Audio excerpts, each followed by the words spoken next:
برج العقرب، ازيكم عاملين ايه؟ يا رب تكونوا بخير. النهارده هنتكلم على توقعات الاسبوع التاني من شهر اغسطس 2026، واللي بيبدأ معانا من يوم 9 اغسطس لحد يوم 14 اغسطس. الاسبوع ده بالنسبة لكم يا اصحاب برج العقرب هيكون اسبوع مليان بالاحداث.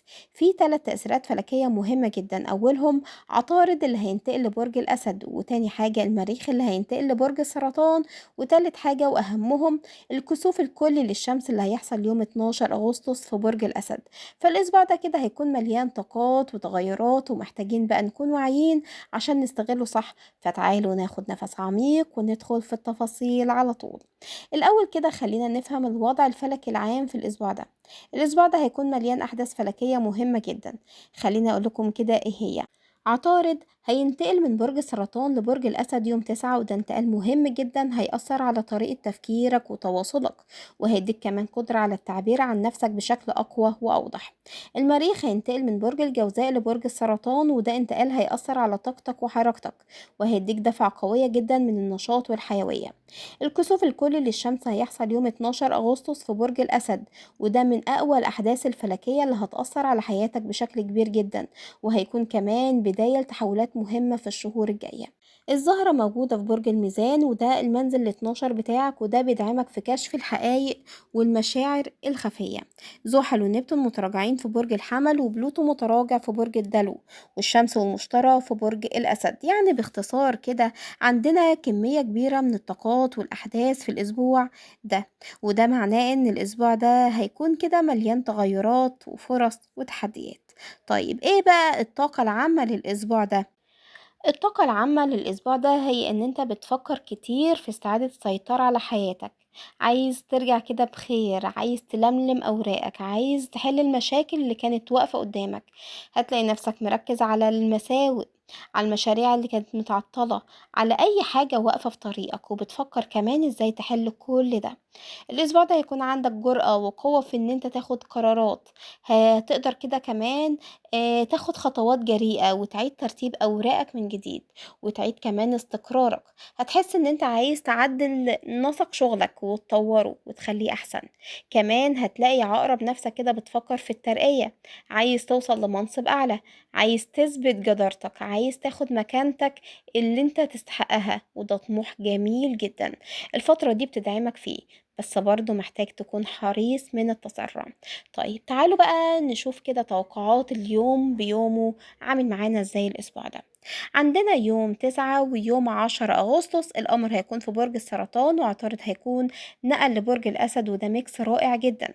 في اليومين دول هتلاقي نفسك كده قوي وواعي، وعندك حضور رائع جدا، وقادر كمان تقنع الناس بآرائك وتاخدهم معاك. هتقدر تقدم نفسك بشكل مميز، وتكون لامع كمان في أي اجتماع أو لقاء. اليومين دول مناسبين جدا للاجتماعات المهنية واستعادة العلاقات والمناسبات الاجتماعية، وأي حاجة ليها علاقة بالتواصل مع الناس. هتلاقي ناس كده بتقدم لك فرص وعروض، وكل حاجة بتمشي بسهولة. فاستغل بقى يا عقرب اليومين دول كويس في أي حاجة مهمة، لأنهم هيكونوا في صالحك جدا. طيب يوم 13 ويوم 14 أغسطس القمر هيكون في برج العذراء، وده هيديك طاقة جرأة كده وحركة، وقدرة كمان على التعامل مع أصحابك بشكل مميز جدا. في اليومين دول هتقدر كده تتحرك وتخلص مشاوير وتتعامل مع ناس جديدة، وتكون كمان علاقات مميزة. في اليومين دول مناسبين جدا لأي حاجة لها علاقة بقى بالسفر، التعاملات الأجنبية، الانتقالات، أو أي حاجة فيها حركة وتغيير. فاستغل اليومين دول كويس جدا في أي حاجة كده عايز تنجزها، لأنهم هيكونوا في صالحك جدا. طيب يوم بقى 11 و12 أغسطس، ودول أهم يومين في الأسبوع، خصوصا يوم 12 اللي فيه الكسوف الكلي للشمس. اليومين دول هيكونوا مليانين طاقة قوية جدا، وفي نفس الوقت محتاجين منك حذر جامد. في اليومين دول اللي اجتهد واشتغل صح هيلاقي ترقية، هيلاقي مكانة حلوة، هيلاقي مكافأة على تعبه ده. لكن اللي ما اجتهدش بقى، او اللي مثلا كان بيخالف القوانين، او اللي هو كان بيتهور، فهيلاقي نفسه في موقف صعب جدا، وهيتحمل مسؤولية افعاله. فانصحك جدا في اليومين دول ان انت ما تجازفش، ما تشيلش نفسك كده مسؤوليات مش بتاعتك، ما تخالفش القوانين وخليك في حدودك، لان اي حاجة هتعملها في اليومين دول هتترتب عليها عواقب، سواء بقى كانت إيجابية أو سلبية. فخليك واعي وركز في شغلك وخد قراراتك بثقة لكن بحكمة. طيب تعالى بقى دلوقتي نتكلم على الجانب المهني، لأنه هيكون من أهم الحاجات اللي هتشغلك في الأسبوع ده. الأسبوع ده هيكون مليان فرص مهنية، خصوصا لو كنت كده بتحب شغلك هتقدر تجتهد فيه وتبين شخصيتك كمان وتثبت وجودك وتاخد ترقيات ومناصب. هتلاقي عروض مميزة جدا خصوصا من الأصحاب أو المعارف، وكل ده في صالحك انت. بس برضو خلي بالك جدا من اي حاجة ليها علاقة كده بتلاعب بقى في القوانين، او ان انت تطلع بره القوانين نفسها. الاسبوع ده مش مناسب خالص لاي حاجة فيها شبهة، عشان العدل قائم، واللي بيعمل حاجة غلط هيتحاسب عليها. طيب الجانب القانوني والمالي بقى، النقطة دي برضو مهمة جدا، عشان الأسبوع ده هيكون فيه تركيز على الجانب القانوني والمالي، وفي بشرة كبيرة جدا لأصحاب برج العقرب. العدل قائم والحق هيرجع لصحابه. لو كان كمان حد ظلمك أو أخد حقك أو تلاعب كده في فلوسك، فالأسبوع ده هيكون فيه انتصارات ليك وهتقدر تاخد حقك. الكسوف ده بيدعم العدل جدا وبيخلي كل واحد ياخد حقه. بس برضو خلي بالك، لو انت بقى اللي عليك حق هيجي دورك وهيتاخد منك، فخليك منصف مع الناس عشان ما تبقاش في موقف صعب. لو عندك مشكلة في الفلوس أو ممتلكات أو ميراث أو مشاكل عائلية، فالأسبوع ده هيكون مناسب للحلول، خصوصا بقى لو عملت خير أو تصدقت أو ساعدت حد. طيب تعالى بقى دلوقتي على الحتة العاطفية، لأنها مهمة جدا في الأسبوع ده ومليانة كمان مفاجآت. الزهرة في المنزل ال 12 بتاعك، وده معناه إنك هتشوف حقيقة الناس، هتشوف مين بيحبك بجد ومين بيمثل ومين مستخبي كده ورا المظهر.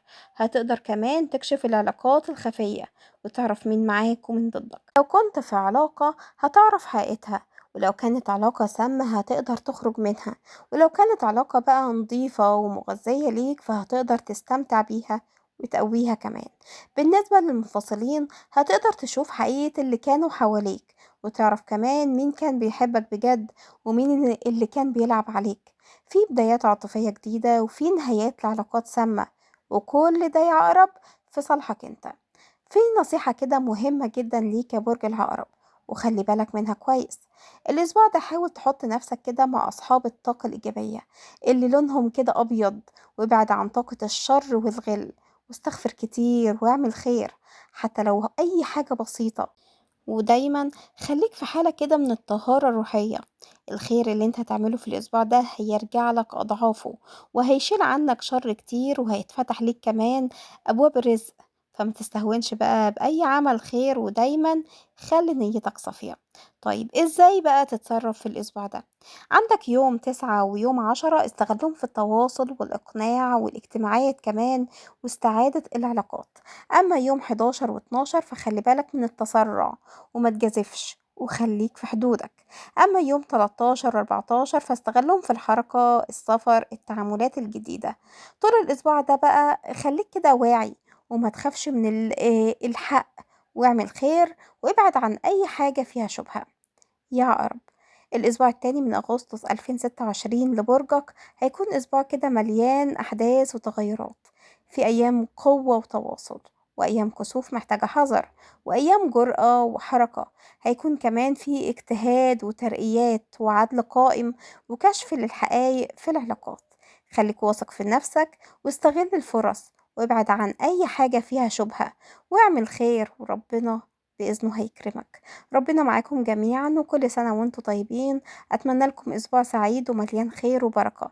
ما تنسوش تعملوا لايك وشير وسبسكرايب في القناة وتفعيل زر الجرس عشان يوصلكم مني كل جديد بنزله. أشوفكم على خير في توقعات جديدة. باي باي.